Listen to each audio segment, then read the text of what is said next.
उत्तर प्रदेश के प्रयागराज में महाकुंभ के दौरान हुई भगदड़ को लेकर विपक्षी पार्टियां योगी सरकार पर हमलावर हैं। विपक्ष सरकार के इंतजाम पर सवाल उठा रही है। विपक्ष के सवालों पर अब मथुरा से बीजेपी सांसद हेमा मालिनी ने प्रतिक्रिया दी है। उन्होंने कहा कि घटना इतनी बड़ी नहीं थी जितना इसे बढ़ा चढ़ाकर दिखाया जा रहा है। वो जो बोलेंगे उनका काम है वो कहना, उल्टा गलत बोलना। आई मीन हम कुंभ में गए थे, we had a very nice बात, बहुत अच्छा सब कुछ हुआ। बट ये इंसिडेंट हुआ था विच इज राइट, बट इतना बड़ा ऐसा कुछ नहीं हुआ था लेकिन वो कितना बड़ा है क्या है वो मुझे नहीं मालूम है। But very well managed, everything was done very well. Ma'am मुझे ज्यादा एग्जैजरेट किया जा रहा है अभी। सदन में अखिलेश यादव भी इसको लेकर के उठा रहे हैं, कह रहे हैं कि सेना लगा देनी चाहिए क्योंकि यूपी सरकार संभाल नहीं पा रही है। बहुत अच्छा संभाल रहे हैं। I mean after this incident, और बहुत पहले से भी अच्छा था, बट इतने लोग आ रहे हैं ना, it is very difficult to manage, but still we are doing the best. कल प्रधानमंत्री भी जा रहे हैं मैम कुंभ। तो वो क्यों जाएंगे, नहीं तो जा रहे हैं तो एवरीथिंग इज ऑल राइट ना, तभी तो प्रधानमंत्री जाएंगे। ओके, जनता भी बहुत सारे लोग जा रहे हैं। बता दें कि 28 और 29 जनवरी की दरमियानी रात महाकुंभ में भगदड़ मची थी। इसमें 30 लोगों की मौत हो गई थी। घटना को लेकर समाजवादी पार्टी अध्यक्ष अखिलेश यादव योगी सरकार पर निशाना साध रहे हैं। उन्होंने संसद के बजट सत्र के पहले दिन राष्ट्रपति के अभिभाषण पर धन्यवाद प्रस्ताव पर चर्चा के दौरान महाकुंभ में हुई मौतों के आंकड़ों को लेकर सवाल उठाए थे। इधर उत्तर प्रदेश के मुख्यमंत्री योगी आदित्यनाथ ने भी अखिलेश यादव के बयान पर उनको घेरा है। जहां एक और पूरा देश और पूरी दुनिया सनातन धर्म के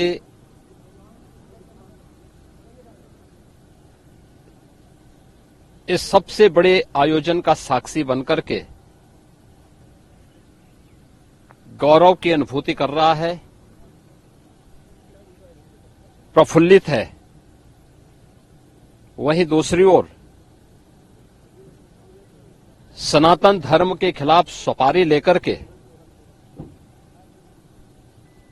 षड्यंत्र करने वाले तत्वों के द्वारा लगातार शरारत पे शरारत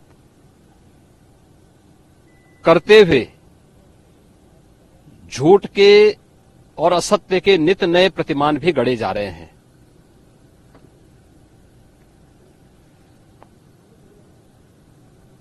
भारत के संसदीय लोकतंत्र की सबसे और सर्वोच्च संस्था देश की संसद में कांग्रेस अध्यक्ष से मल्लिकार्जुन खड़गे और समाजवादी पार्टी के अध्यक्ष श्री अखिलेश यादव का वक्तव्य इस ओर सबका ध्यान आकर्षित करता है। ये दोनों वक्तव्य न केवल इनके सनातन धर्म विरोधी चरित्र को उजागर कराता है, बल्कि इनकी उस गिद्ध दृष्टि की ओर भी सबका ध्यान आकर्षित करता है, जो लगातार इस महाकुंभ के खिलाफ पहले दिन से दुष्प्रचार कर रहे हैं। इनका ये बयान न केवल सनातन धर्म पर प्रहार है, बल्कि निंदनीय भी है और शर्मनाक भी। कांग्रेस अध्यक्ष का यह कहना कि प्रयागराज कुंभ में मौनी अमावस्या के दिन हजारों लोग मर गए,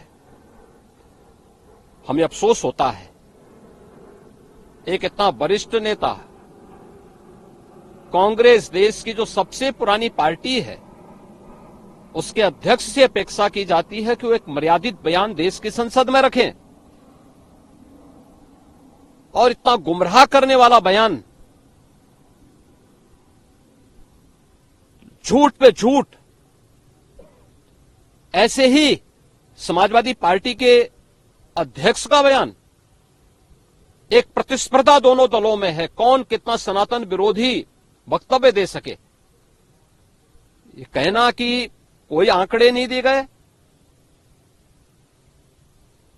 यहां से प्रशासन से जो बयान जो आंकड़े दिए गए उन आंकड़ों को मैंने भी सबके सामने रखा। घटना दुखद थी, हर व्यक्ति दुखित था, और जितने क्विक रिस्पांस से मेला प्रशासन, police, NDRF, SDRF, civil defence, इन सब ने मिलकर के घायलों को हॉस्पिटल पहुंचाने का काम किया, अपने आप में एक मिसाल है। करोड़ों लोग प्रयागराज में उस दिन उपस्थित थे। ये दोनों दल चाहते थे और सनातन धर्म विरोधी चाहते थे कि बड़ा हादसा हो जाए। हमारी पहली प्राथमिकता थी कि किसी भी स्थिति में इसको हम जीरो हादसे तक लेके जाएं। लेकिन दुर्भाग्यपूर्ण तरीके से घटना घटित हुई, लेकिन जितने क्विक रिस्पांस से प्रशासन ने और सभी संबंधित संस्थाओं ने कार्य लेकर के उन्हें हॉस्पिटलाइज किया, उसमें कुछ लोग उस हादसे के शिकार हुए, वह दुखद है। उन सभी परिवारों के प्रति हम लोगों ने अपनी संवेदना भी व्यक्त की और उसके लिए कुछ आर्थिक मुआवजा भी घोषित किया। यद्यपि किसी व्यक्ति की कमी मुआवजे से नहीं हो सकती, लेकिन तब भी हम लोगों ने एक प्रयास किया। घायलों का प्रॉपर उपचार कराया। वे सभी घायल आज भी कुछ प्रयागराज मेडिकल कॉलेज में हैं, बाकी अपने परिवार के सदस्यों के साथ चले गए हैं। मैंने भी, मेरे साथ मेरे मंत्रियों ने भी, प्रशासन ने भी, प्रदेश के मुख्य सचिव ने भी, प्रदेश के डीजीपी ने भी उन सभी लोगों से मुलाकात की थी। और मैं तो देखकर बहुत चौंक था कि जो लोग प्रयागराज मेडिकल कॉलेज में भर्ती थे, जब मेरी उनसे बातचीत हो रही थी तो उनमें से सभी लोग उनके द्वारा कहा जा रहा, साहब व्यवस्था में खामी नहीं, लेकिन हमारी किस्मत है या फिर ऐसी स्थिति पैदा हुई। और उनके सभी पहलुओं को लेकर के सरकार भी जांच करा रही है और उसके लिए एक न्यायिक कमीशन भी हमने तत्काल गठित किया। लेकिन हमारी पहली प्राथमिकता थी कि जो ये लगभग 8 से 9 करोड़ लोग प्रयागराज में उपस्थित हैं, इन्हें सुरक्षित उनके घरों के लिए वापस भेजना। इन दोनों दलों और सनातन धर्म विरोधी उन सभी लोगों के वक्तव्य, जो लोग ये गुमराह करने वाले वक्तव्य दे रहे हैं कि लाखों लोगों ने स्नान नहीं किया, सरासर गुमराह करने वाला है। ये वक्तव्य देना कि कोई अमृत स्नान या साय स्नान नहीं हुआ, ये भी गुमराह करने वाला वक्तव्य है और सनातन धर्म की अवमानना ही नहीं, बदनाम करने की साजिश का एक हिस्सा है। कोई परंपरा बाधित नहीं हुई। मौनी अमावस्या का स्नान पहले दिन सायकाल 7:30 बजे से प्रारंभ हो गया था और अगले दिन पूरे दिन भर देर सायकाल तक मौनी अमावस्या का मुहूर्त था। स्वाभाविक रूप से अखाड़ों ने हादसे के तत्काल बाद मेला प्राधिकरण के साथ बातचीत करके अपने स्नान को स्थगित किया था कुछ देर के लिए।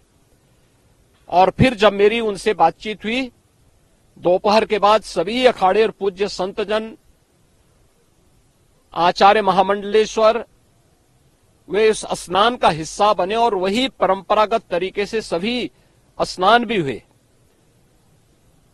इस महाकुंभ में 3 अमृत स्नान थे, मकर संक्रांति, मौनी अमावस्या और बसंत पंचमी। इन तीनों में अमृत स्नान हुए जिसमें सभी अखाड़े भागीदार बने। पौष पूर्णिमा से आयोजन प्रारंभ हुआ। समाजवादी पार्टी के अध्यक्ष का यह वक्तव्य भी कि सरकार ने 100 करोड़ की घोषणा की थी, मुझे लगता है कि उनको बयान थोड़ा पढ़ना चाहिए। ये लोग 12 बजे सो करके उठने वाले लोग हैं।